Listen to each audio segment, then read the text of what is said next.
Para aquellos que se unen por primera vez a esta transmisión, bienvenidos al Conocimiento de sí mismo, una sala de conocimientos esotéricos que imparte 50 temas de estudios, 2 a la semana, los martes y los jueves a las 7:30 para el despertar de su conciencia. Nuestro conocimiento se basa en los 4 pilares de la sabiduría universal, que son la psicología revolucionaria, las ciencias herméticas, la sexología y la mística. Este curso del conocimiento de sí mismo es 100% gratuito y de entrada libre. No pertenecemos a ninguna asociación religiosa, mucho menos empresarial, y simplemente compartimos este conocimiento para todo aquel que quiera llevarlo a la práctica y comprobar su veracidad. Como les había comentado, con el objetivo de apoyarlos ustedes en la búsqueda del despertar de la conciencia, que es la única manera de liberarnos del sufrimiento y el dolor de estar en este mundo tan degenerado y hostil. La conferencia de hoy pertenece al pilar de la psicología, como la mayoría de los temas de estudio, y si este es tu primer tema, no te preocupes, porque todos los temas son independientes unos de otros, aunque se encuentran íntimamente relacionados. Por lo que siempre la recomendación es tomar todos los temas secuencialmente los martes y los jueves, y eventualmente cuando lleguemos al tema 50 volveremos a iniciar cíclicamente desde el tema 1, que según mis cálculos va a ser por ahí de noviembre quizás, porque este es el tema 42, así que casi ya estamos en la recta final del curso de este año. Perfecto, vamos a darle entonces. 2 clases de conocimiento, objetivo y subjetivo. El conocimiento es la base absoluta de todo lo que queramos hacer en la vida. Para las cuestiones de la espiritualidad ni se diga, no se puede llegar a la verdad sin primero pasar por un conocimiento que sea verdadero. Cuando el conocimiento es el adecuado, puede llevarte por la vía directa, por la vía precisa, a ese cambio radical que tú estás buscando. Y cuando el conocimiento no es el adecuado, no solo puede retrasarte en tu búsqueda del autoconocimiento, sino que podría incluso generar el efecto contrario de aquello que quieres lograr, por lo que puedes acabar hasta más degenerado de lo que empezaste. Esa es la importancia de entender la diferencia entre las 2 principales clasificaciones de conocimientos, que son el objetivo y el subjetivo. Pero antes de abordar el tema con mayor precisión, hablemos de qué es un conocimiento. En muy pocas palabras, como me gusta dar las definiciones, es la información que se sustenta o que sustenta nuestra forma de pensar, sentir y de actuar.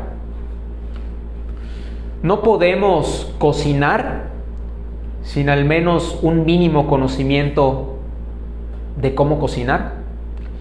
Si nunca en nuestra vida hemos visto a nadie picar una zanahoria, si nunca en nuestra vida nos han explicado cómo encender una estufa, cómo encender un horno, cómo hervir un huevo, es posible que nosotros, sin haber tenido un conocimiento previo, sepamos cocinar, sepamos mezclar los ingredientes, sepamos armar un guiso, lograr cierto sabor.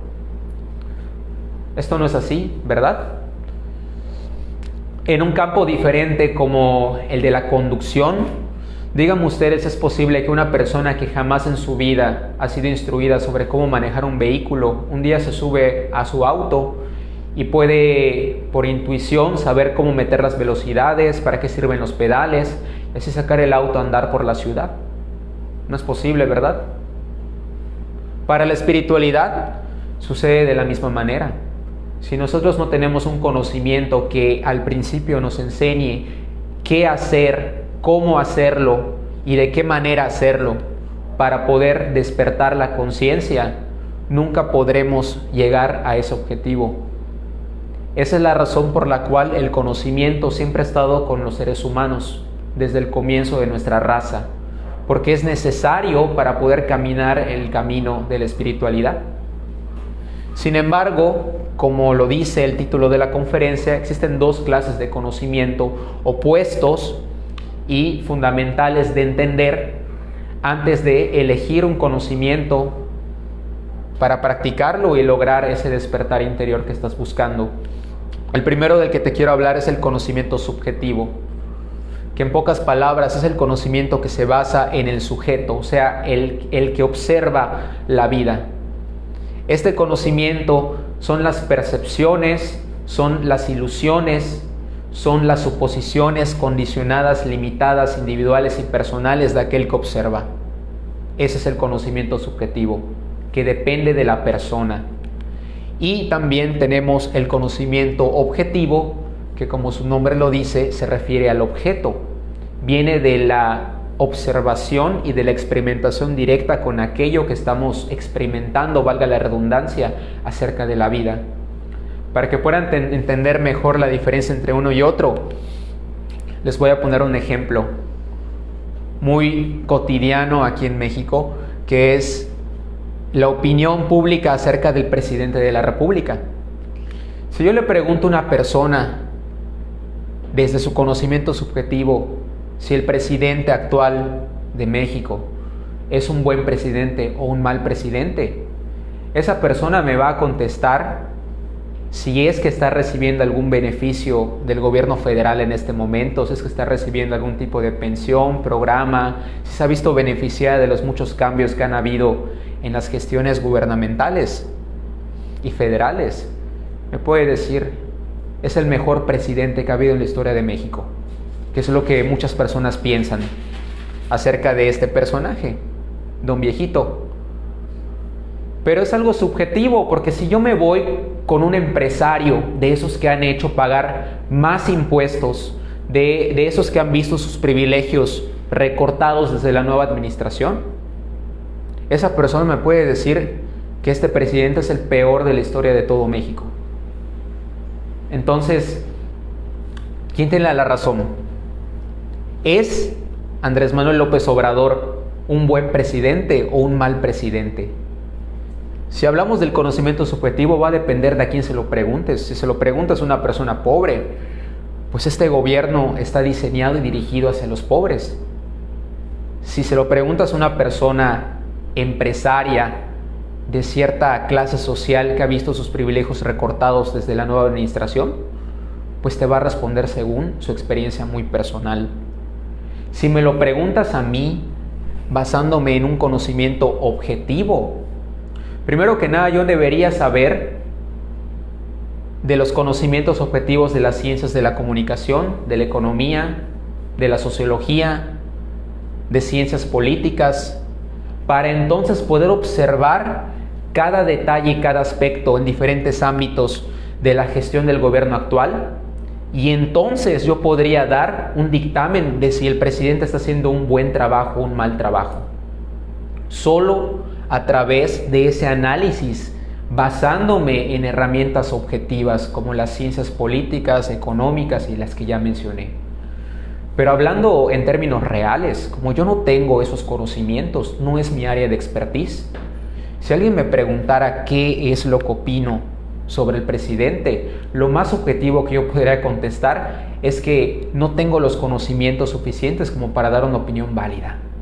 Eso haría una persona que vive mayormente en la objetividad. Pero como todos mayormente somos subjetivos, porque ni siquiera sabemos distinguir uno de otro, pues damos nuestra opinión muy personal acerca de no solo el presidente, sino de todo en la vida. Como dice el dicho, todos hablamos según cómo nos va en la feria. Y esta es la ejemplificación de la diferencia de basarnos en un conocimiento o en otro. Ahora vamos a hablar un poco más del conocimiento subjetivo. ¿Cómo se manifiesta el conocimiento subjetivo en nosotros? Unos ejemplos. Creemos que somos las víctimas. Esto es algo muy común en todas las personas. La mayoría de las personas tienden a pensar que son las víctimas de cualquier situación difícil, complicada, dolorosa que pasan en sus vidas. Fracasa el matrimonio y siempre el esposo o la esposa, según cuál seas tú, es el que se tuvo la culpa y tú eres la pobre víctima. Chocan tu carro y es culpa del que te chocó, no es tu culpa, tú eres la víctima. Llega un gobierno nuevo a tu país y ves tus privilegios recortados o no te llegan los apoyos que tú esperabas, eres la víctima también. Eso es un pensamiento muy subjetivo. que se centra siempre en que tú eres el gran afectado en cada situación que calificas como negativa, que también es una subjetividad, calificar algo como positivo, como negativo. Pensar que tenemos siempre la razón. En una discusión, la mayoría de las personas están 100% seguras de que ellos tienen la razón. Es por eso que muy pocas personas están verdaderamente abiertos a ceder o a negociar, porque todos tenemos la razón. Yo sé, yo se lo dije, yo soy el bueno de la relación, yo soy el justo y por ende yo tengo la única verdad. Es como solemos pensar. Eso es subjetivo. Asumir que los demás deben hacernos felices, una gran subjetividad muy peligrosa, porque pones tu felicidad en las manos de las demás personas. Pensando en esto, muchas parejas se juntan, hombres y mujeres, pensando y creyendo en verdad que el otro debe hacerlos felices. Y luego en la práctica se dan cuenta de que eso no es así. Y es cuando comienzan los dramas, los sufrimientos, los conflictos. Porque en tu subjetividad tú has asumido desde el principio que otra persona te debe hacer feliz. Tus padres, tu gobierno, tus vecinos, tus amigos, todos están ahí para servirte según tú. Y eso es algo muy peligroso, como ya lo comenté, porque te hace una persona dependiente de los demás. Y así tú también te vuelves alguien que hace sufrir a los demás con esas expectativas totalmente inconscientes que tú tienes. La queja y la crítica constante. Eso lo hacemos porque vivimos con una conciencia subjetiva. Nos quejamos de todo y criticamos todo porque creemos que somos las víctimas. Volvemos al punto 1. Nunca estamos conformes con nada. Siempre estamos evaluando la vida de acuerdo a nuestro conocimiento subjetivo. Por ejemplo, si pensamos que el tráfico es malo, pues cada vez que saltemos al tráfico rumbo al trabajo, nos vamos a quejar del tráfico, vamos a criticar la vialidad, vamos a decir que el alcalde es el culpable de que haya tráfico porque no ha construido otro periférico, que no ha abierto más calles. Si vamos al trabajo y nosotros pensamos que nuestros compañeros tienen la obligación de apoyarnos, si alguien un día nos dice que no, comenzamos a quejarnos de que nadie nos ayuda, comenzamos a criticar a nuestros compañeros de que son unos egoístas. ¿Se dan cuenta de cómo el conocimiento subjetivo nos lleva a este tipo de actitudes miserables y egoístas? Y por último, la suposición. La suposición, de hecho, es uno de los árboles favoritos del conocimiento subjetivo, porque suponer significa tomar como verdad algo que no has comprobado. Por ejemplo, suponemos que la otra persona sabe lo que queremos. Y cuando la otra persona actúa de una manera diferente a la cual esperamos que actúe, nos molestamos, porque supusimos que la otra persona sabía lo que nosotros queríamos. Es por ello que la comunicación es la base de todas relaciones. Si yo estoy esperando que mi pareja lave los platos, supongo que lo sabe y no lo hace, y luego me encuentro los platos sucios, me enojo y voy y le armo un conflicto, un pancho, como decimos aquí en México, porque yo supuse que lo iba a hacer y le reclamo. ¿Por qué no lo hizo? ¿Por qué no me ayuda? ¿O por qué siempre evade la situación o lo que sea? Pero todo parte de la suposición. Los demás no son adivinos. Si yo voy y le pido de favor, oye, ¿podrías ayudarme a lavar los platos? Probablemente me decía que sí. Probablemente iba y lo hacía. O probablemente no. Pero ¿cómo lo voy a saber si nunca voy a intentar dialogar con esa persona para expresarle lo que yo necesito de ella o de él? Es por eso que la suposición es puro conocimiento subjetivo, porque no es algo probado, es algo que yo, valga la redundancia, supongo desde mi subjetividad. Son puras creencias, son puras ilusiones, puras hipótesis de aquello que yo creo que es verdad, pero que no está demostrado. Yo creo que mi vecino sabe que no me gusta que el perro haga su suciedad en mi jardín. Y entonces vivo resentido con mi vecino porque el perro sigue yendo a mi jardín a ensuciar. Pero ¿cómo mi vecino va a saber que eso no me gusta si yo no me comunico? Probablemente ni siquiera sabe que el perro va a mi jardín a mear o a dejar sus regalitos. Pero yo supongo que sí, y entonces supongo que el vecino está en mi contra, que el vecino me odia o que el vecino me hace maldades. Y no, lo que pasa es que estoy suponiendo, estoy basando esa creencia en mi conocimiento subjetivo de la situación. La única manera de saber si eso es verdad o es mentira es ir y comunicarme con él. O sea, experimentar directamente el hecho en sí y dejar de ser la víctima, dejar de pensar que tengo la razón, dejar de asumir que los demás deben hacerme feliz, dejar de quejarme y criticar y sobre todo dejar de suponer para comenzar a actuar y experimentar la vida tal y como es. Bueno, ¿y dónde viene este conocimiento subjetivo? Ocurre que cuando somos niños, de los 0 a los 7 años, somos como unas esponjas. Todo lo que entra en nosotros se queda grabado como un programa en una tarjeta madre totalmente nueva. Y así comenzamos a aprender todo de nuestros padres y del medio que nos rodea. Y como buenas esponjas aprendemos y asumimos que todo lo que llega a nosotros es verdad sin cuestionarlo. Y lo hacemos sin cuestionar porque no tenemos un conocimiento con el cual comparar el conocimiento que nos está llevando. Entonces todo lo que le digas a un niño lo va a creer. Es por eso que es muy importante cuidar lo que dices y lo que haces enfrente de los niños. Porque ellos tienen mentes vírgenes que todo el tiempo están aprendiendo de ti y del mundo que les rodea. Adelante. Buenas noches. Hola, buenas noches. Bienvenido.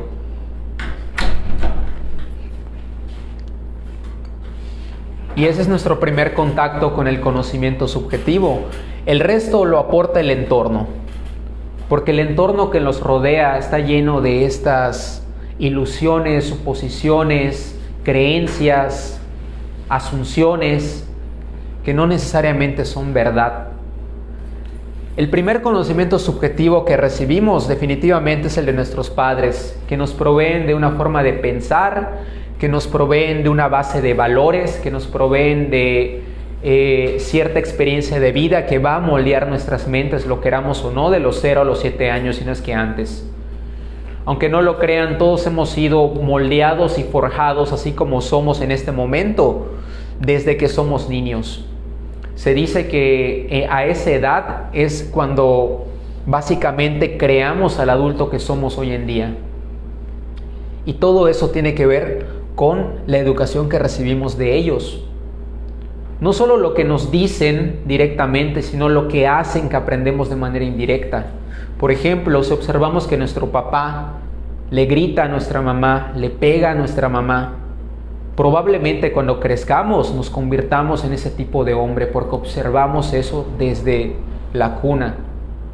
Probablemente nos vayamos a convertir en ese hombre violento porque como somos niños y no tenemos un conocimiento para evaluar lo que estamos observando, vamos a asumir que esa es la manera correcta de tratar a una mujer. O si observamos que nuestra mamá es una mamá sumisa que deja que nuestro papá haga lo que quiera y que nunca le pone un alto, si somos la hija podemos asumir que esa es la manera en la que nosotros debemos comportarnos frente a los hombres. Y así las hijas se convierten después, así como en las madres, en mujeres sumisas que se buscan ese tipo de hombres y viven vidas bastante dramáticas. Si crecimos en la pobreza, lo más probable es que seamos pobres toda nuestra vida. Esa es la realidad. Salvo te llega un conocimiento que te ayude a revolucionar la idea de pobreza que tienes desde la cuna. Si creces en la opulencia, donde en tu casa te enseñaron que la gente vale por lo que tiene, te vas a convertir en ese tipo de persona cuando seas adulto. Vas a comenzar a evaluar a las personas por la cantidad de dinero que hayan acumulado, así como tus padres lo hacían. Si eran racistas, probablemente te vuelvas racista, sin generalizar. Eso es lo que pasa mayormente, por lo que ya les expliqué. Luego saltas a la escuela, donde te enseñan un montón de conocimientos subjetivos que no te constan. Bastantes cosas que te enseñan en la clase de historia no fueron realmente como los libros las plantean, porque los libros de historia están llenos de conocimiento subjetivo. Porque ¿quién escribe la historia? Los que ganan las guerras, ¿no? Si los nazis hubiesen ganado la Segunda Guerra Mundial, tendríamos una historia muy diferente. Pero como fue al revés y ganaron los aliados, se nos vende una historia adaptada al resultado del partido que se jugó hace 100 años, o bueno, 80 años. Así el sistema capitalista que tenemos en este país, México, por ejemplo, es el que se nos enseña en las escuelas, se nos enseña a trabajar para ganar, consumir y ser parte de la economía, según el capitalismo en el cual estamos envueltos. Pero si hubiésemos nacido en Cuba, por ejemplo, o en Rusia, esa no sería la educación que estuviéramos recibiendo, y otra manera de pensar tendríamos, porque como niños, como les dije, somos altamente programables. Te enseñan a competir, te enseñan a ser parte de un sistema bien establecido y no lo cuestionas, pero te moldeas de acuerdo a ese sistema. Nunca te cuestionas si está bien o está mal, si es justo o si es injusto. Nunca te cuestionas si hay algo más allá de las cosas que te enseñan en la escuela, porque estamos acostumbrados a no cuestionar desde el principio. En la escuela, por ejemplo, ¿qué es lo que nos decían? Tú solo escucha, calla, obedece, sale a esta hora al recreo, tienes que pedir permiso para ir al baño, tienes 5 minutos para ir, tienes que regresar, tienes que vestirte de esta manera, tienes que llegar a estas cosas, tienes que escribir de esta manera, tienes que hacer esta tarea. O sea, se nos trata como si fuéramos una especie de máquina que estamos programando, ¿no? Según el contexto social o el contexto histórico en el cual vivimos. Incluso los maestros son como máquinas que nos enseñan lo que ellos mismos aprendieron. O sea, que nos heredan esa manera de pensar. Luego saltamos a la adolescencia y nos empezamos a identificar como ideologías, religiones, corrientes espirituales que también nos aportan ese grado de subjetividad. Si nos identificamos, no cuestionamos mucho al respecto. Por ejemplo, si nos identificamos con alguna religión, lo que la religión diga es lo que vamos a creer que es verdad. Si la religión nos dice que la deidad que adoran en esa religión es el único Dios verdadero, pues vamos a asumir que ese es el Dios que existe y que ese es el barco a la salvación. Y todo lo que diga la religión lo vamos a aceptar como cierto. Como por ejemplo la creencia por excelencia de las religiones fanáticas de que los demás están equivocados y ellos tienen la única verdad.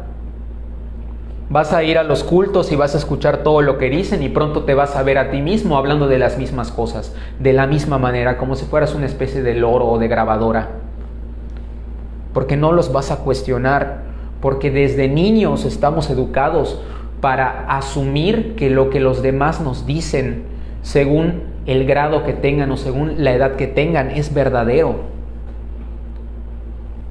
Y así nos forjamos en ideologías, como por ejemplo también las ideologías muy famosas del LGBT, del feminismo, que están muy de moda en estos días, que muchas personas han asumido como verdaderas, pero que muy pocos se cuestionan si realmente esas ideologías son verdaderas, son justas, van a llevar a un cambio positivo en la sociedad, si sirven para algo, si vandalizar un monumento sirve para algo, si hacer una marcha en pro de la libertad sexual es realmente fomentar la libertad sexual, o si acaso es fomentar el degeneramiento y la confusión de la sociedad más joven que, como les dije, no tiene un marco de referencia y asume todo lo que ve como verdad. Entonces, eso es lo complicado acerca de esta clase de conocimientos que no han sido probados. Las redes sociales son un mar de subjetividad. ¿Cuántas cosas se nos venden ahí que no son ciertas? ¿Cuántas expectativas tenemos de la vida que hemos tomado de las redes sociales? Acerca de la belleza, acerca de la riqueza, acerca de lo que es la felicidad. Lo que vemos en Instagram es lo que normalmente perseguimos los de mi generación como las metas de vida. Viajar, ganar mucho dinero, vestir ropa de marca, vernos cercanos a los cánones de belleza que nos venden las marcas de moda, complacer a los demás a través de las redes sociales. Todo eso se nos ha insertado y no lo cuestionamos porque como es socialmente aceptado. En alguna otra conferencia, cuando yo estudié este conocimiento como alumno, el instructor decía que lo que es agradable se acepta. Lo que es agradable se acepta en automático sin cuestionarse. Y muchas de estas cosas son agradables porque cuando tú asumes o aceptas lo que los mayores te dicen cuando eres un niño, sin cuestionarlo, eres aplaudido por los mayores, eres gratificado psicológicamente porque te dicen que eres un buen niño, que eres obediente, y si desobedeces te descalifican, eres un mal niño, te castigan. En la escuela es lo mismo, te premian si eres del montón, si eres como el resto del rebaño. Si eres aplicado según ellos, si eres obediente, entonces eres un buen estudiante. Pero si eres un estudiante que cuestiona, que no le cachan las cosas que le imponen, entonces eres un mal estudiante. En la religión lo mismo. Si eres un adepto obediente, que das el diezmo, que te confiesas, que sales a imponer el conocimiento como te lo han impuesto a ti, entonces eres una buena oveja. Estás más cerca del cielo. Pero si no, te tachan de hereje, te tachan de rebelde, te dicen que te vas a ir al infierno. En la sociedad, si no estás persiguiendo el varo, si no estás persiguiendo la aceptación social, eres un marginado. Te ponen sobrenombres como que eres un inadaptado social, que eres un nerd, que eres pues cualquier cosa. ¿Qué cosa? Mediocre. Que eres un mediocre, exactamente. Una subjetividad de la sociedad,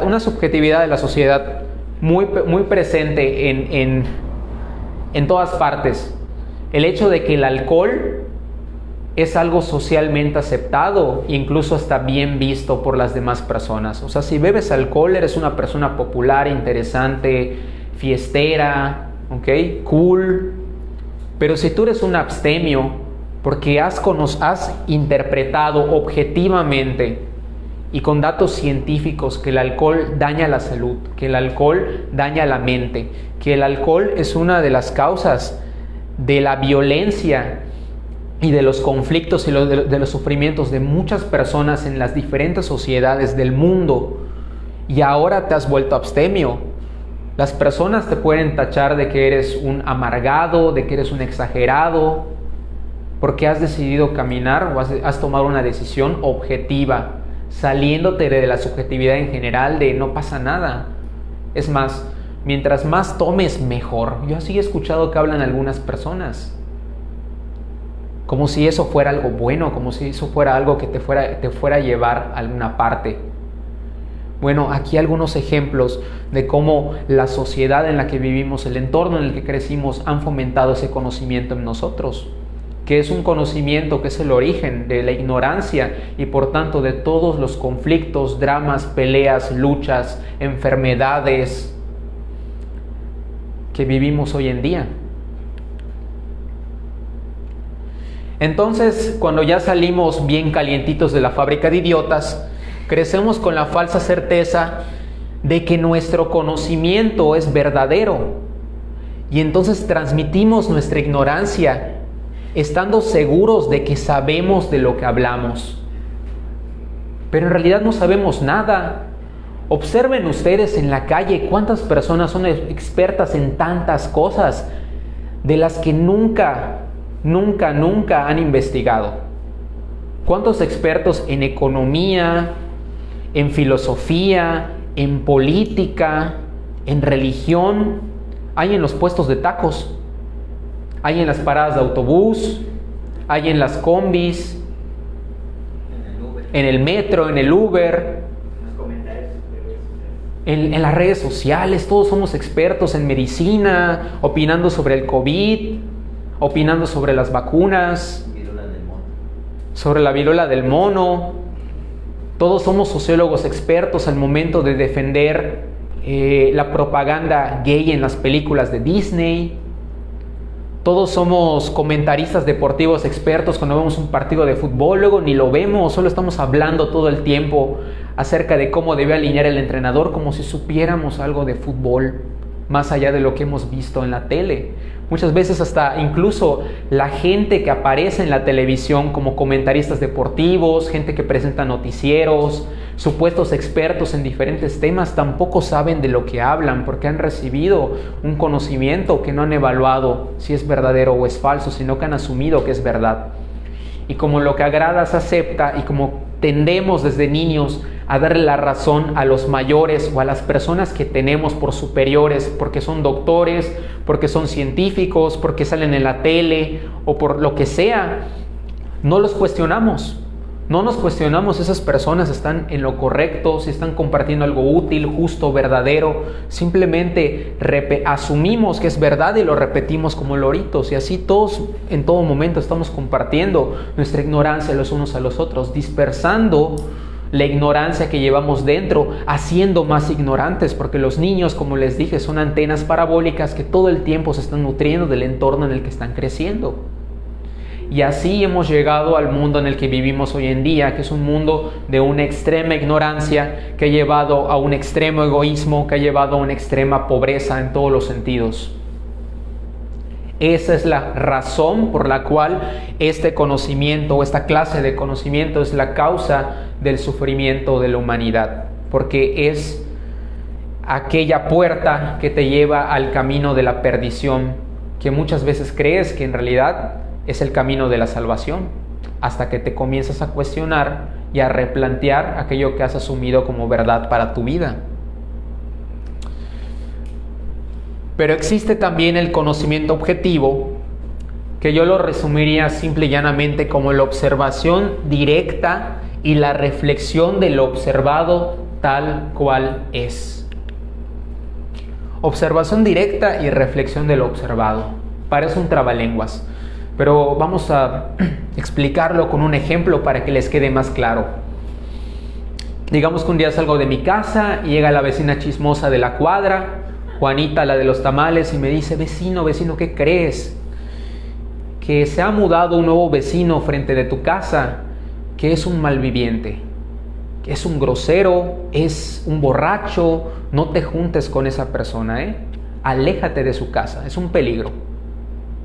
Ok, si yo acepto lo que esa persona me está diciendo acerca del vecino que se acaba de mudar, eso es conocimiento subjetivo, porque la otra persona me está hablando de su experiencia personal, de lo que sintió, lo que interpretó, lo que vivió con esa persona que se acaba de mudar al vecindario. De hecho, me atrevo a decir que todo lo que ustedes no hayan comprobado por sí mismos, que no hayan reflexionado a través de una herramienta objetiva para poder dar un dictamen cierto de aquello que estén estudiando, debe tomarse como conocimiento objetivo. Esto, amigos, si ustedes no lo han comprobado, tómenlo como conocimiento objetivo, porque puede que yo esté hablando mi subjetividad con ustedes. A simple vista no pueden saber si lo que les digo es cierto o es falso, tendré que comprobarlo. A continuación voy a hablar de cómo pueden comprobarlo, pero quédense hasta aquí. Todo lo que no es comprobado tiene que tomarse como conocimiento subjetivo. Pero yo, como sé de estas cosas y he tomado la conferencia, no le hago caso a la vecina, pero tampoco desmiento lo que me dijo, porque no me consta. O sea, ¿cómo yo puedo saber cómo es una persona si nunca lo he visto? ¿Cómo puedo? Es algo ilógico si ustedes lo piensan por un minuto. Pero luego yo voy a conocer al vecino, me presento, soy fulano de tal, bienvenido al vecindario, y me doy cuenta de que esa persona es bastante amable, es bastante educado. Luego me invita a comer un día y voy a su casa y me doy cuenta de que es un hombre de familia, que tiene 2 hijos pequeños, que trabaja para la radio, qué sé yo, que tiene una vida bastante ordinaria y normal.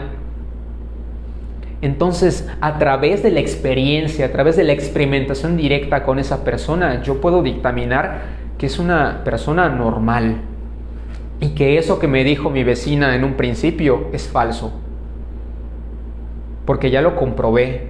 Eso es el conocimiento objetivo, la observación directa y la reflexión de lo observado sin más. Hay cosas que ni siquiera necesitan reflexión.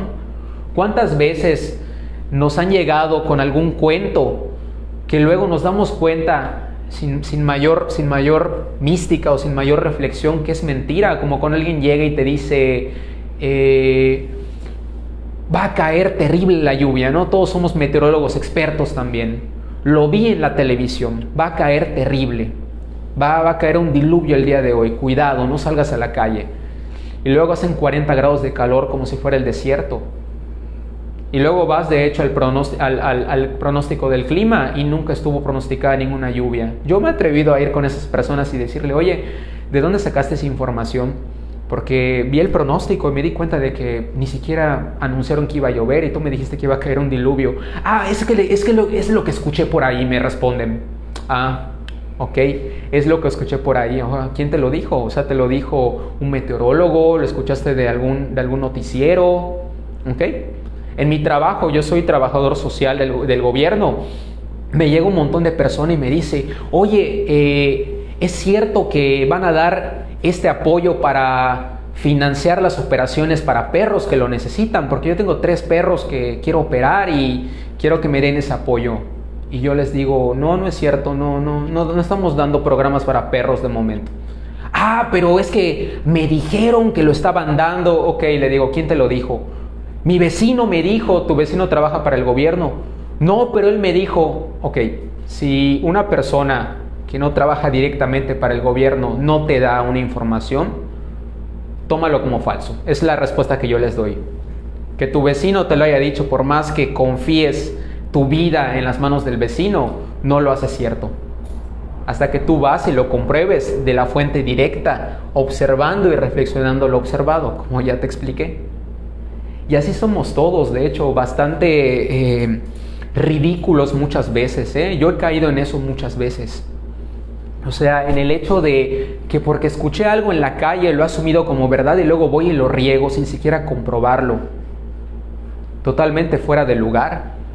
Por eso en esta conferencia yo les invito a cerrar el pico, por Dios, un poquito. Todos tenemos que aprender a guardar silencio y a empezar a observar las cosas antes de hablar, porque luego quedamos como tontos diciendo cosas que no son verdad, cosas que no nos constan, que ni siquiera nos incumben muchas veces, ¿de acuerdo, amigos? Observen y reflexionen lo observado antes de emitir cualquier juicio, cualquier crítica, cualquier opinión. E incluso si ya lo reflexionaron, reflexionen si es bueno, si es justo, si es preciso compartir lo que ustedes han dictaminado en su psicología, porque muchas veces conviene mejor quedarse callados. Eso es lo que diferencia a un tonto de un sabio, que los tontos siempre tienen la necesidad de hablar de lo mucho que saben, ¿ok? Y hay muchos tontos que tienen doctorados, muchos tontos que dirigen países, muchos tontos que son líderes religiosos, pero los que tienen verdadera sabiduría suelen ser las personas más calladas del lugar, porque quien tiene la sabiduría no necesita presumir que la tiene, porque la tiene, ¿no es así? En fin, en el campo espiritual es muy importante aprender a distinguir los conocimientos subjetivos de los objetivos, por lo que les dije desde la introducción. El conocimiento subjetivo va a llevarte muy posiblemente al degeneramiento, muy posiblemente al efecto opuesto que estás buscando, que es la revolución de tu conciencia, el subjetivo. Y el objetivo, si es verdaderamente objetivo, si lo practicas bien, va a llevarte a aquello que estás buscando. Va a llevarte quizás mucho más lejos de lo que tú has pensado ir.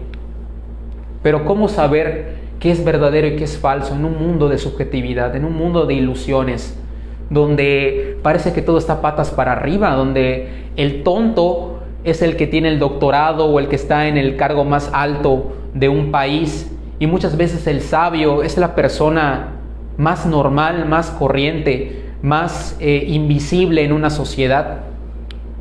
Bueno, como les dije hace un momento, no asuman que ningún conocimiento, que ningún curso, que ningún maestro, que ningún libro son conocimientos verdaderos hasta que no los evalúen como tal. No se crean nada de lo que yo estoy diciendo hasta que no salgan a comprobar lo que les he compartido el día de hoy. Y a través de los resultados de esa experimentación científica que ustedes vayan a hacer, se van a dar cuenta, a partir de los resultados, de si aquello que les han propuesto es verdaderamente conocimiento esotérico o pseudoesotérico, como ya explicamos en otra conferencia. Porque hay muchos libros que son muy buenos, hay otros que son totalmente equivocados, hay otros que tienen cierta verdad, que son útiles hasta cierto punto, y la única manera de saber qué es cierto y qué es falso es realizando una experimentación de los conocimientos adquiridos con esos libros. Con los cursos, pues también.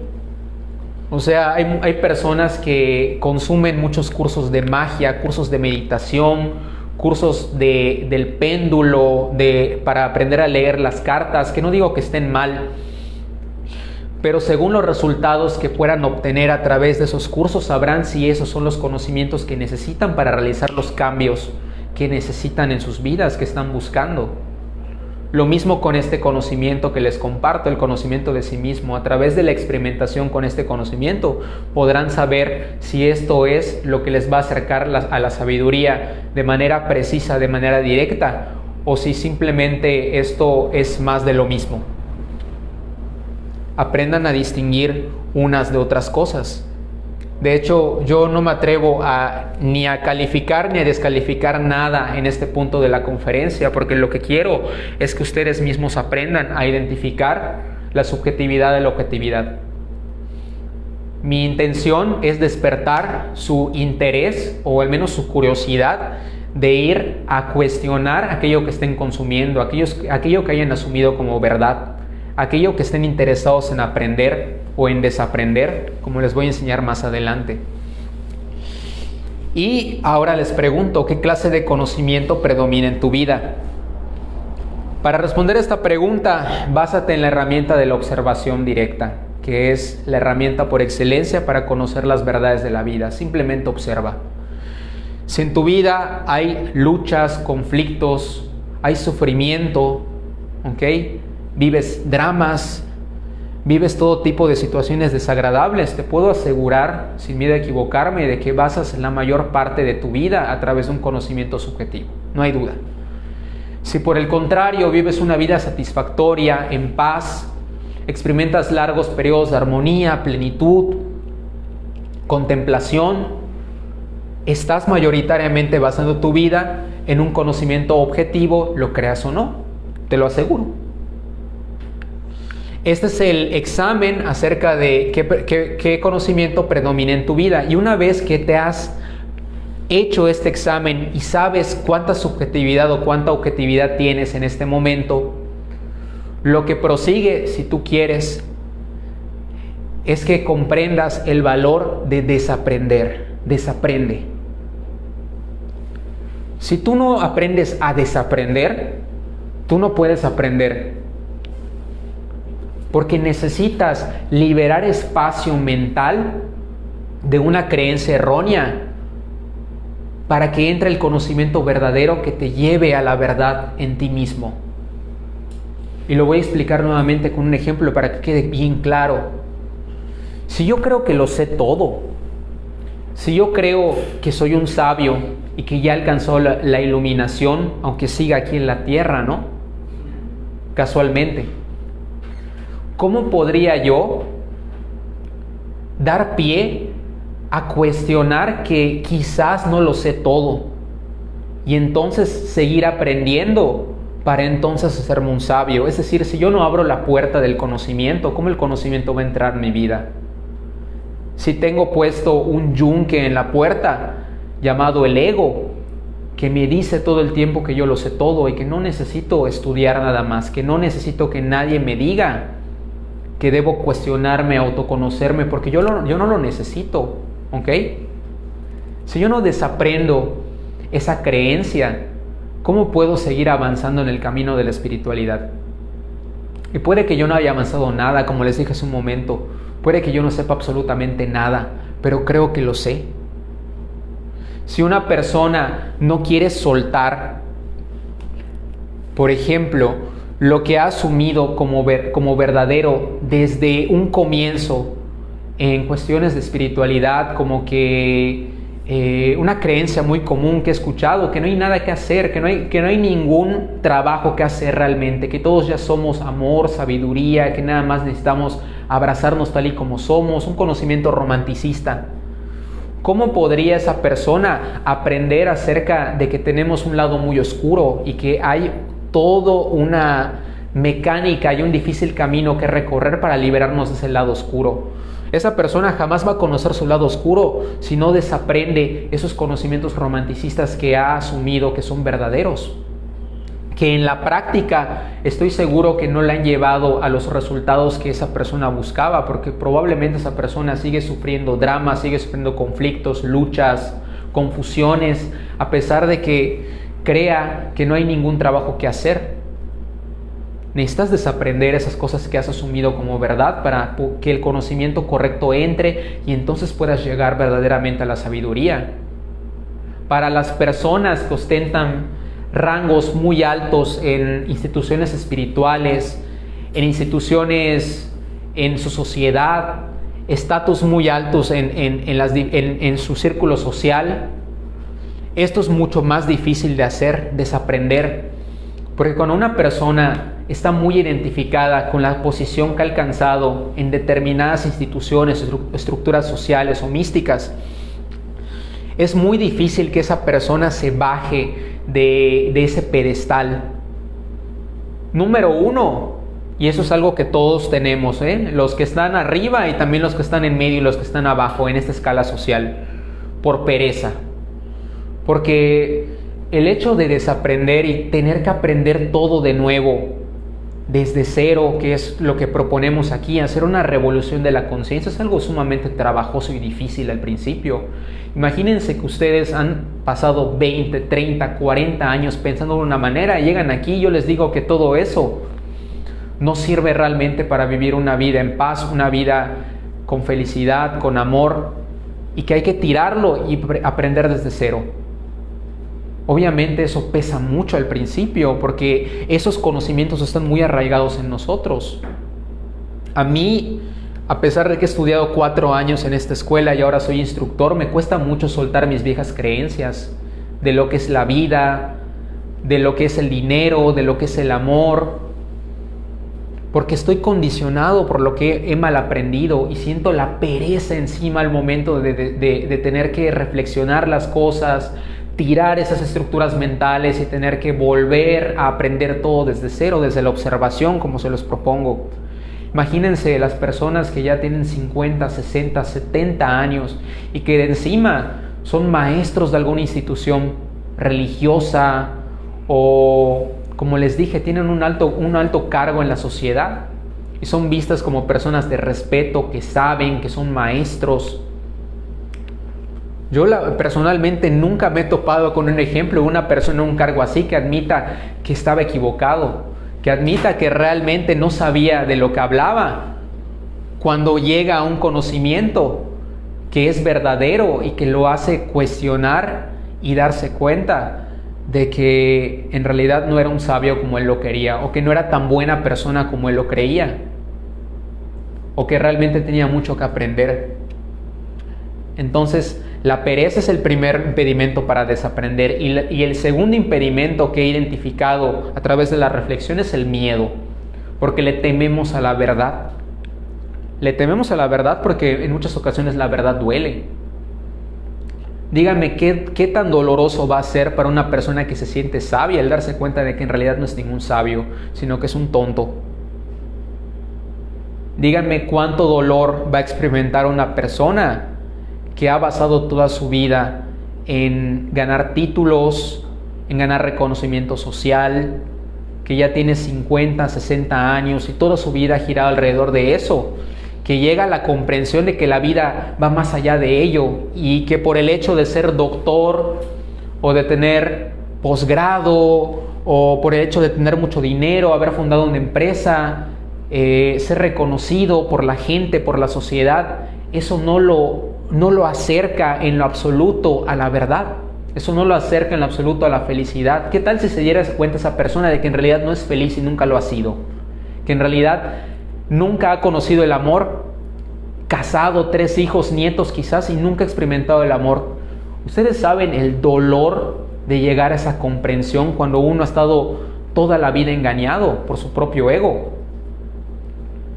Hay gente que sabe que está equivocada, pero no sabe hasta qué grado lo está. Y va a hacer todo lo posible por no llegar a esa verdad, por miedo al dolor de enfrentarse a ella.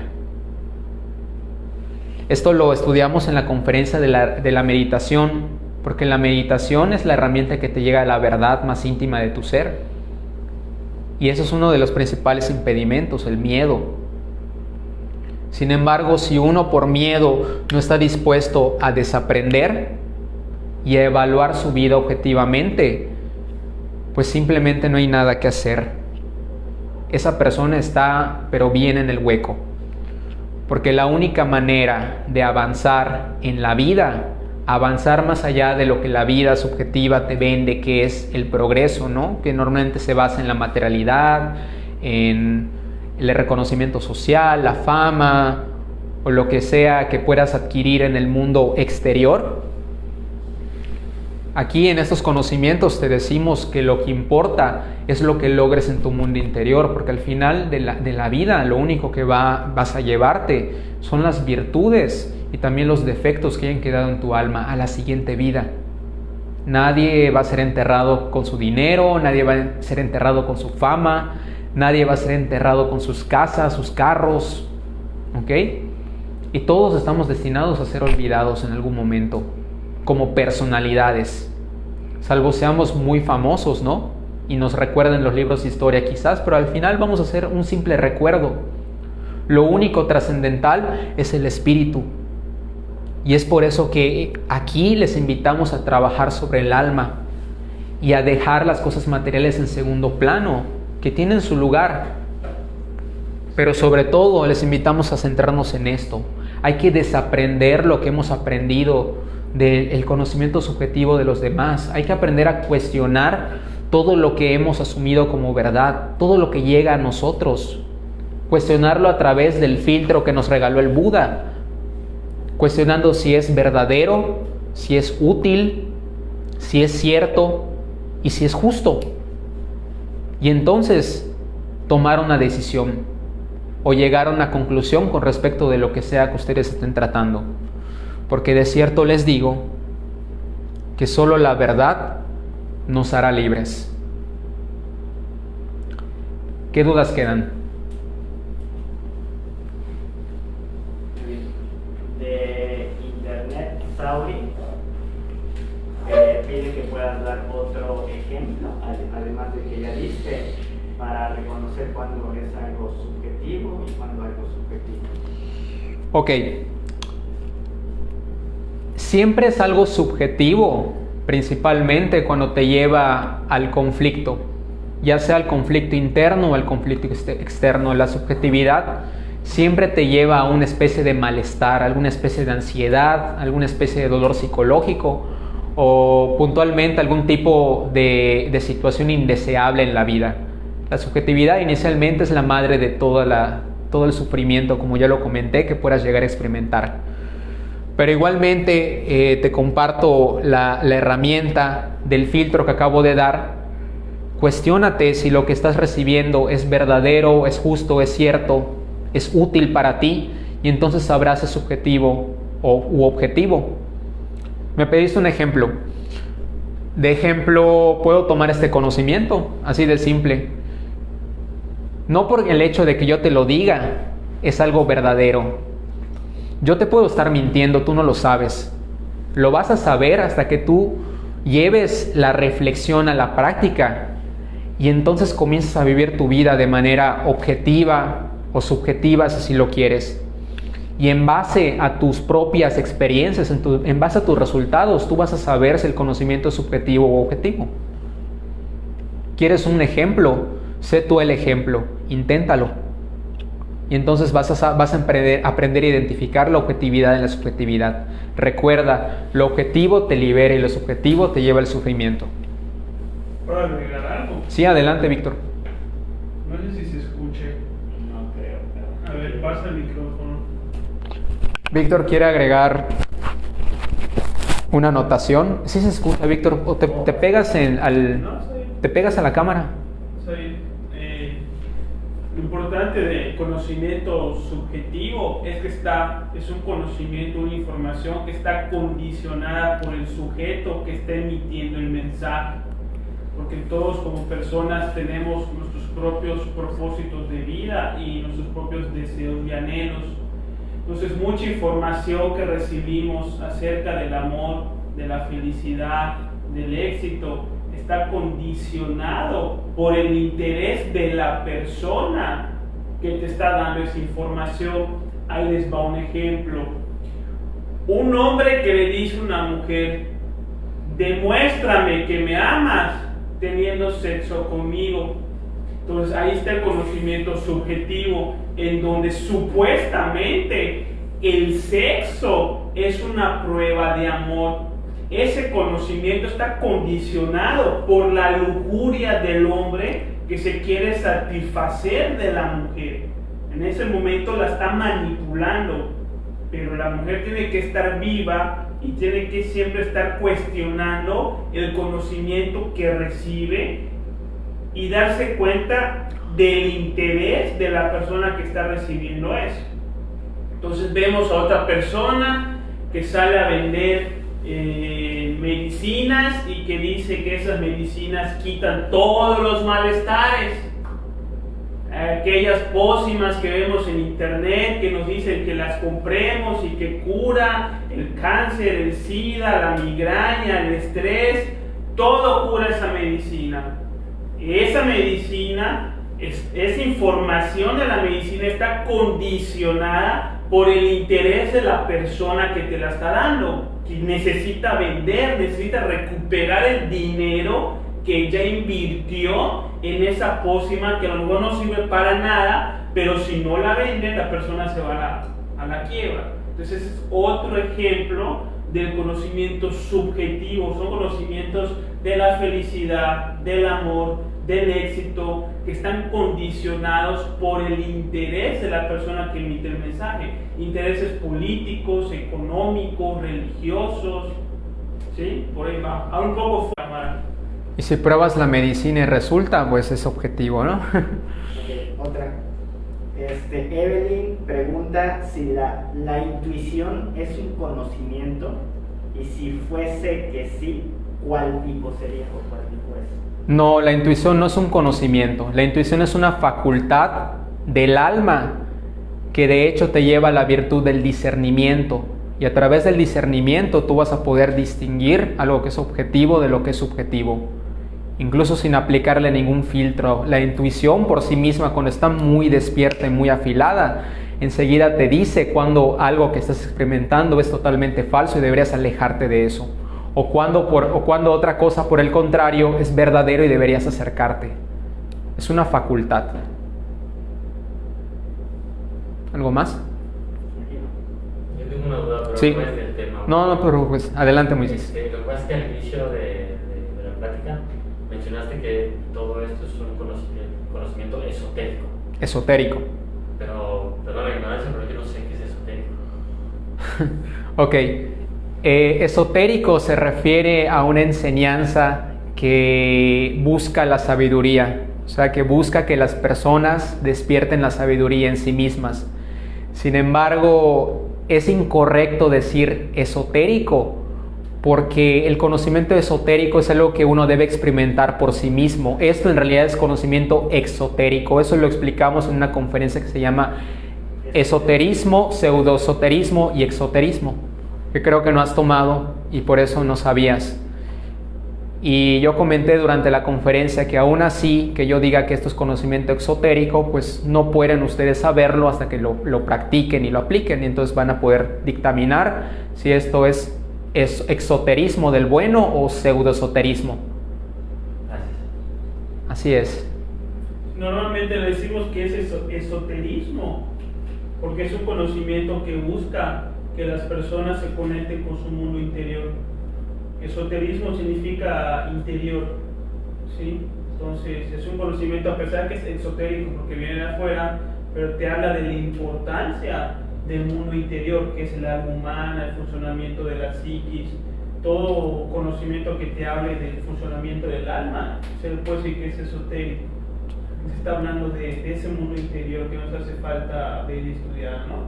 Gracias. Ahora también muchas veces se le dice esotérico a que te vayan a leer las cartas, que te vayan a leer las manos. A veces esa es la idea que tenemos del esoterismo, ¿no? Como que rituales y adivinanzas.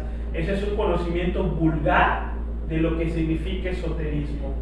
De hecho, eso es un conocimiento subjetivo, el asumir que el esoterismo es que te lean las cartas, la mano, no sé, ir a comprar la mano de un mono, una tienda que te concede deseos, eso es conocimiento subjetivo. Digo, remitiéndonos al tema, cuando en realidad, si tú estudiases el tema que te acabo de comentar que no has visto, te darías cuenta de que eso es conocimiento pseudoesotérico, objetivamente hablando.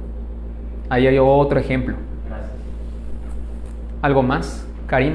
Todo bien. ¿Todo bien? ¿Alguna otra duda, chicos de la sala? ¿No? Todo bien. Perfectísimo. Pues, si no hay más dudas, esto es el fin de la conferencia del día de hoy. Les invito, si así les nace, a compartir el conocimiento para que llegue a todas las personas que se pueda. Les recuerdo que el jueves continuamos con el curso de este año con el maestro Víctor, también a las 7:30. Y yo me despido, soy Eric Quintal, transmitimos desde Mérida, Yucatán, México. Y hasta donde estén, les mando mucha paz fraternal, mucha fuerza y voluntad, guerreros y guerreras del ser. Hasta la próxima.